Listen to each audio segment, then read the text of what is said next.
Hello' good morning everybody. বহু দিনৰ পিছত আহিছোঁ আপোনালোকৰ মাজলৈ।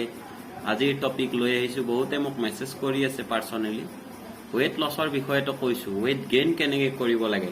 কাৰণ আমাৰ য়ং ষ্টেজত আজিকালি যিটো টিনেজাৰ নৰ্মেলি সেইখিনি সময়ত বহুত ডেকা ল'ৰা ছোৱালীৰ ৱেইটটো গেইন নহয়। সেইখিনি সময়ত কেনেকৈ আমি কণ্ট্ৰল কৰিম, কিহৰ কাৰণে হয়, এইখিনিৰ ওপৰত ডিছকাছ কৰিম। চ' আশা কৰোঁ আপোনালোকে আদৰি ল'ব, ছাবস্ক্ৰাইব কৰিব, শ্বেয়াৰ কৰিব, যাতে যিসকলে ৱেইট গেইন কৰিব পৰা নাই তেখেতসকলৰ সহায় হয়। ঠিক আছে, আমি ৱেইটটো কেনেকৈ কণ্ট্ৰল কৰিব, এতিয়া কণ্ট্ৰলত কেনেকৈ ৰাখিব। চ' ফাৰ্ষ্ট অফ অল কিহৰ কাৰণে হয় সেইখিনি জানিব লাগিব। কি কাৰণে আমাৰ ৱেইটটো বহুতৰে গেইন নহয় এটা সময়ত, যিটো সময়ত গ্ৰথৰ সময়, সেই গ্ৰথৰ সময়খিনিত কিয় গেইন নহয়, যিটোৰ বিনিময়ত আমাৰ তাৰ পিছত গৈ পেলাই ৱেইট বাঢ়ে, কিন্তু ক'ত বাঢ়ে, পেটত বাঢ়ে। আমাৰ পেটটো ওলমি যায়, পেটৰ ফালে, ছাইডৰ ফালে।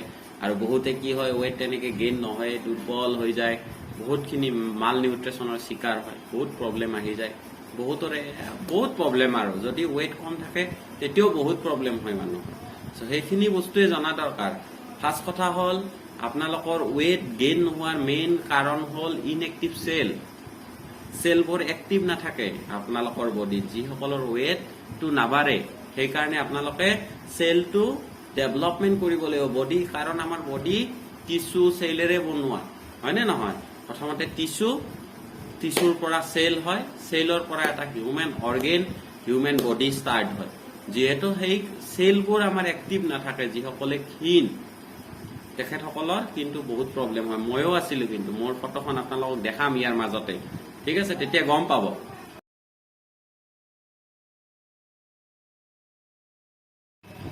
চ' মই যিখিনি ক'ম মোৰ পাৰ্চনেল এক্সপিৰিয়েঞ্চৰ ফালৰ পৰা ক'ম।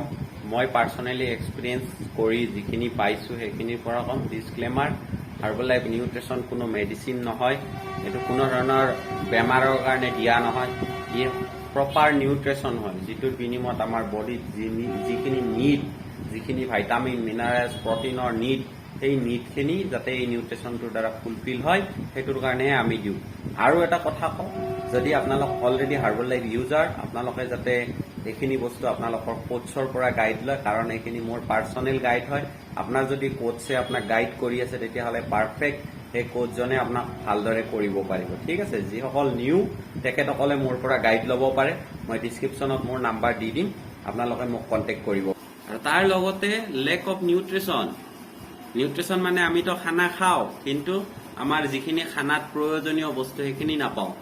যিখিনি ভাইটামিনছ লাগে বডিত, যিখিনি প্ৰটিন লাগে সেইখিনি লোৱা নহয় কাৰণে বহুতৰে ৱেইট গেইন নহয়। বুজি পালে। সেইখিনিৰ কাৰণে কি কৰিব লাগিব, এতিয়া আমাৰ বহুত মানুহ আছে, বহুতে মোক কয় স্পেচিয়েলি মোক ফোন কৰে, বহুতে ফোন কৰি সোধে, মইতো ইমান খাওঁ তথাপি মোৰ ৱেইটটো কিয় গেইন নহয়। মইতো একদম খায়ে থাকো দিনটো। চাওক কেনেকুৱা কথা। বহুত শকত মানুহ আছে আকৌ নাখায় তথাপিও ৱেইট গেইন। এইবোৰ হয় জিনৰ পৰা হয়। সেইকাৰণে বহুতৰে জিনত থাকে ৱেইটটো গেইন নহয়, কিন্তু লেক অফ নিউট্ৰিচনৰ কাৰণে। কিন্তু নিউট্ৰিচন যদি ভালকে খায়, প্ৰপাৰ ভিটামিন মিনাৰেলছখিনি ল'ব পাৰে, তেতিয়াহ'লে জিনত থাকিলেও আপোনাৰ ৱেইট গেইন হ'ব। বুজি পাইছে। নেক্সটটো আমাৰ ৱেইট কিয় গেইন নহয়, ইটিং ডিছঅৰ্ডাৰ থাকে। আমি যেতিয়া তেতিয়া যিকোনো খানা খাওঁ, যিটোৰ বিনিময়ত মই হৈছিলো, যিকোনো খানাৰ বিনিময়ত ৱেইটটোতো পুটন হ'ল, কিন্তু অনলি পেটত হ'ল। চ' দিছ ইজ নট হেল্ডি ৱে। ঠিক আছে। তাৰ লগে লগে আমাৰ ধৰি লওক মেল এবজৰ্পশ্যন নিউট্ৰিচন বুলি কয়। এইটো যি খানা খালেও বডিত নালাগে, মই অলৰেডি ক'লো, যি খানা খালেও বডিত নালাগে, মেল এবজৰ্পশ্যন এইটো হয়।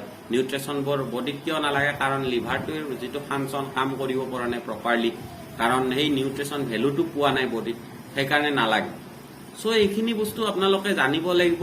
এতিয়া কেনেকে আমাৰ হিচাপৰ নিউট্ৰিচনখিনি লওঁ, যিটোৰ বিনিময়ত আমাৰ ৱেইটটো লাহে লাহে পুটন হয়। সেইখিনিও মাচুলত, নিডি ফেটছখিনি দৰকাৰ, কিন্তু মাচুলত যেতিয়া আপোনালোকৰ গেইন হ'ব তেতিয়াহ'লে আপোনালোকে গোটেইখিনি জানিব পাৰিব।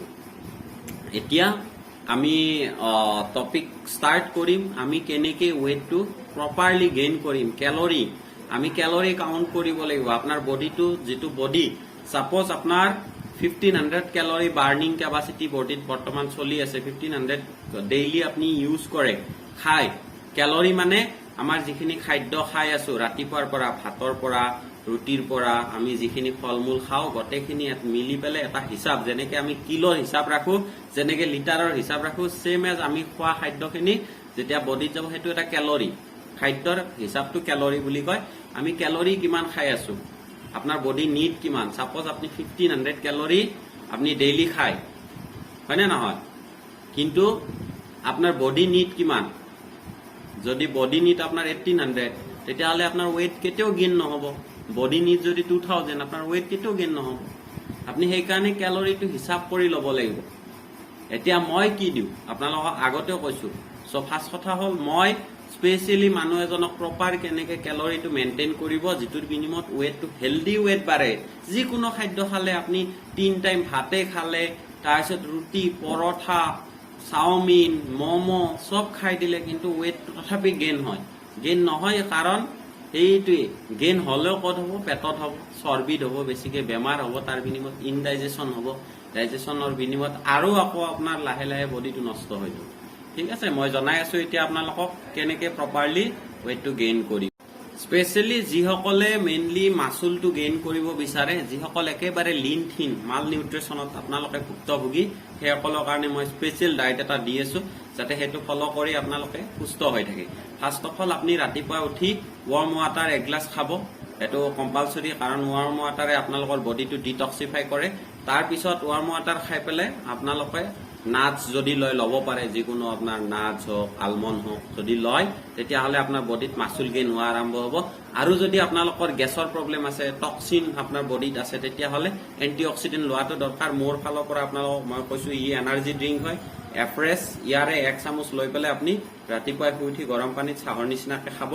আলমন্ড খোৱাৰ পিছত ঠিক আছে তাৰ পিছত আপোনাক মিনিমাম এক্সাৰসাইজ অকমান লাগিব এক্সাৰসাইজ যদি নকৰে তেতিয়াহলে প্ৰপাৰ মাসুল বিল্ডিং নহব যেটোৰ বিনিময়ত আপোনাৰ বডিটো দুৰ্বল হ'ব হেতৰ কাৰণে এক্সাৰসাইজটো বহুত দৰকাৰ সো এক্সাৰসাইজ কৰাৰ পিছতে আপনি উইদিন 15 মিনিটৰ ভিতৰত আপনি হাৰ্বাল লাইফ নিউট্ৰিচনৰ প্ৰটিন চেক খাব লাগিব ফৰ্মুলা 1 প্ৰটিন মোৰ ফালৰ পৰা মই ডায়েটটো দিব পাৰো আপোনাক কাৰণ এইটো যদি নিউট্ৰিচন নলয় পাৰফেক্টলি ওয়েটটো গেইন নহব আপোনাৰ কাৰণ ইয়াতে ভিটামিন মিনাৰেলস প্ৰটিন ফাইবাৰ যিখিনি লাগে গোটেইখিনি ইয়াতে আছে কাৰণ এইটোৰ যেটো মিল প্ল্যান আপোনালোকক যদি লাগে কেনেকে বনাব লাগে তেতিয়াহলে মোক কল কৰিব মই আপোনাক নাম্বাৰ ডেসক্ৰিপচনত দি দিম কল কৰিলে মই আপোনালোকক ডিটেইলছলি বুজাই দিম কেনেকে খাব লাগে ঠিক আছে এইটো প্ৰটিন চেক খোৱাৰ পিছত আপোনালোকে কি কৰিব উইদিন 1 ঘণ্টাৰ ভিতৰত 1 ঘণ্টাৰ লগে লগে আপোনালোকে নৰমাল যেটো ব্ৰেকফাষ্ট কৰে ৰুটি নয়তো পৰঠা যিবোৰে একেবাৰে লিনৰ কাৰণে কৈছো ঠিক আছে যিবোৰে অনলি মাসুল বিল কৰিব বিচাৰে হেকিনিৰ কাৰণে নহয় পৰঠা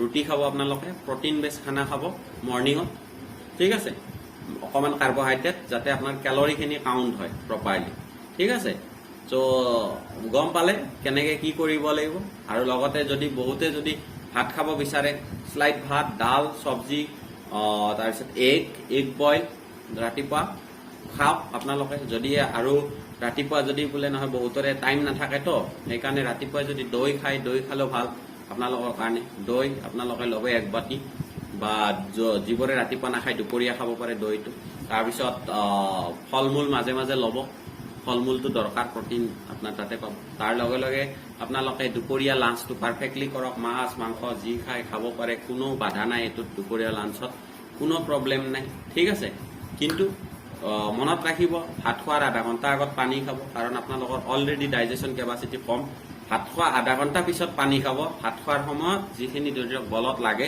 সেইখিনিৰ কাৰণে অকমান চিপ পানী খাব পাৰে তাতকে বেছি নাখাব নহলে আপোনালোকৰ বডি কেতিয়াও ই গ্ৰো নহয় বুজি পাইছে কাৰণ যেতিয়ালৈকে ডাইজেশনটো ভাল নহব বডিত যেতিয়ালৈকে লিভাৰে প্ৰপাৰলি বাৰ্নিং কৰি আপোনাৰ প্ৰতিটো অৰ্গানলৈকে দি নিদিয়ে বিলাই নিদিয়ে বস্তুখিনি তেতিয়ালৈকে আপোনালোকৰ নিউট্ৰিশন ভ্যালু ফুলফিল নহব তেতিয়ালৈকে আপোনালোকে সুস্থ হ'ব নোৱাৰে ঠিক আছে তাৰ পিছত ইভিনিং গধূলি ভাগত যদি প্ৰটিন চেক কোনবাই লয় নৰমাল প্ৰটিন চেক লব পাৰে বা আপোনালোকে ব্ৰেড লব পাৰে ব্ৰেড ব্ৰাউন ব্ৰেড বেটাৰ হয় ঠিক আছে 2 আলমন্ড লব পাৰে ব্ৰাউন ব্ৰেডৰ লগত 2 আলমন্ড মিল্ক আপোনালোকে লব পাৰে যাতে আপোনালোকৰ ইভিনিংৰ যেটো স্ন্যাক্সটো হেভি হয় যেটোৰ বিনিময়ত ক্যালৰিটো অলপ বাঢ়ে হেতুৰ কাৰণে এইখিনি দিছো যাতে আপোনালোকৰ প্ৰপাৰ হয় আৰু ৰাতি আপোনালোকে ৰুটি লব পাৰে ৰুটি ললে তাৰপিছত আপোনালোকে পাৰাঠা ল'ব পাৰে বা ৰাইচ ল'ব পাৰে বা পোলাও ল'ব পাৰে, যি লয় ল'ব পাৰে।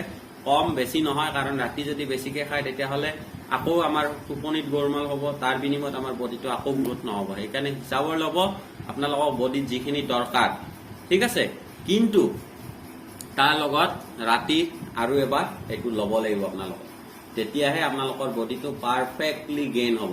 ৰাতি আৰু এবাৰ ল'ব লাগিব ফৰ্মুলা 1 এণ্ড প্ৰটিন, যিটোৱে আপোনালোকৰ বডিটো পাৰফেক্টলি গেইন কৰিব, ঠিক আছে। ইয়ে নিউট্ৰিচনৰ যিখিনি ফুলফিল পাৰফেক্টলি আপোনাৰ বডিত দিব, আপোনালোকৰ প্ৰতিটো চেল এক্টিভ কৰিব, যাতে আপোনাৰ বডিটো সোনকালে সুস্থ হৈ উঠে, ঠিক আছে। এইখিনিয়ে।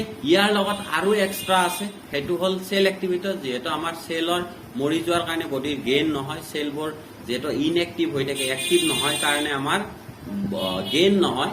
সেইটোৰ কাৰণে আপোনালোকে যদি আমাৰ চেল এক্টিভিটৰটো ইয়াৰ লগত লয়, যিসকলৰ বাজেট মিলে, চেল এক্টিভিটৰটো যদি লগত লয় আৰু পাৰফেক্ট হ'ব। সেইটো ৰাতিপুৱা আৰু ৰাতি দুটা খাব লাগিব। খোৱাৰ পিছত আপোনালোকে চেকটো খোৱাৰ পিছত বা ভাত খোৱাৰ পিছত যিকোনো সময়ত আপুনি এটা এটা যদি লৈ লয়, সেইটো আৰু পাৰফেক্টলি আপোনাক গেইন কৰাব।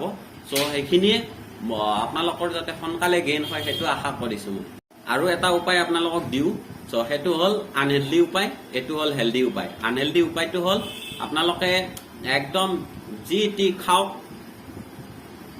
টি খাওক, যেনেকে মই অলৰেডি কৈ দিলো, মাছে মাংসই পোলাও, তাৰপিছত এনি টাইম আপোনালোকৰ কোনো টাইম নাই, ম'ম', চাওমিন, তাৰপিছত গাহৰি মাংস, একদম খোৱা আৰম্ভ কৰি দিয়ক। লাহে লাহে ৱেইট পতন হৈ যাব, কিন্তু তাৰ বিনিময়ত আপোনালোকৰ বেমাৰ আহিব পাৰে বহুতখিনি।